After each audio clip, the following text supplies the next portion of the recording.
Assalomu alaykum. Bizani kuzatib borayotgan, mebel sohasiga qiziqadigan obunachilar, men yana kuxnya bo'yicha, oshxona mebeli bo'yicha ozgina hisob-kitobi bo'yicha tushuncha berib o'tmoqchiman. Kimgadir bu qiziq bo'lsa, ko'ringlar. Mana bizani navbatdagi zakazimiz burchak shaklidagi kuxnya.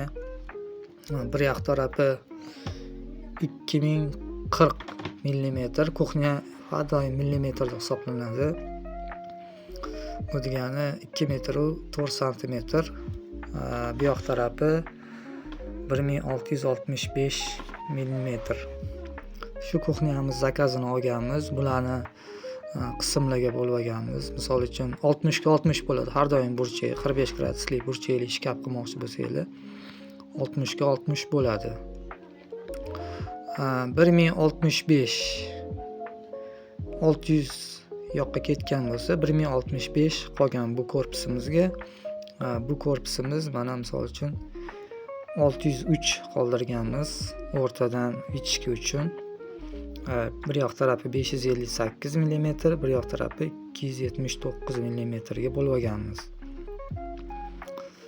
Mana hisob-kitoblarni hisoblab olsanglar bo'ladi. Misol 558 bo'lsa, tegi ikkita chetiga stoykalari tushgandan keyin har bitta stoykani razmeri qalinligi 16 mm dan bo'lgani hisobiga ikkita 16 32 mm olib tashlasak, buning o'rtadagi polkasi 526 mm bo'ladi.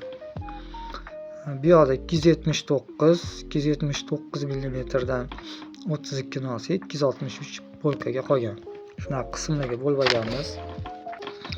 Past tarafida o'rtaga panelli gaz plita qo'yilgan hisobiga 60 qoldirsanglar ham bo'ladi.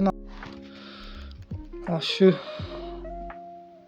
609 mm qoldirganman, keskanni xalaqit bermaslik uchun atak 60 qoldirsanglar ham bo'ladi. Bularni ham qismlarga bo'lib olasizlar. Uchta eshigi bir xil bo'lgani hisobiga 277 dan tushgan har bitta eshikni joyi. Shunga bir yoq tarafiga 277, bir yoq tarafiga 554 li korpus qoldirganmiz. Bu yoq tarafida 86 bo'yiga stoyka tushgan. Undan keyin kir mashina joylashadi. Undan keyin 740 li stoyka va tagidagi 16 mm qalinlikdagi tegi tushgani hisobiga 76 sm bo'ladi. 10 sm lik no'shka qo'yiladi. Shu ko'rinishda bo'lib olganmiz. Shuni ko'rib o'zingizlar hisob-kitob haqida ozgina tushunchaga ega bo'lishingiz mumkin. Bu yoqda mana har bitta detali qaysi razmerda bo'lishini yozib chiqqanmiz eshiklarigacha. Buni stop qilib ozgina boyagi rasmga solishtirib o'zingizlar qanaqa hisoblanganini ko'rib olsanglar bo'ladi. Rahmat e'tibor uchun.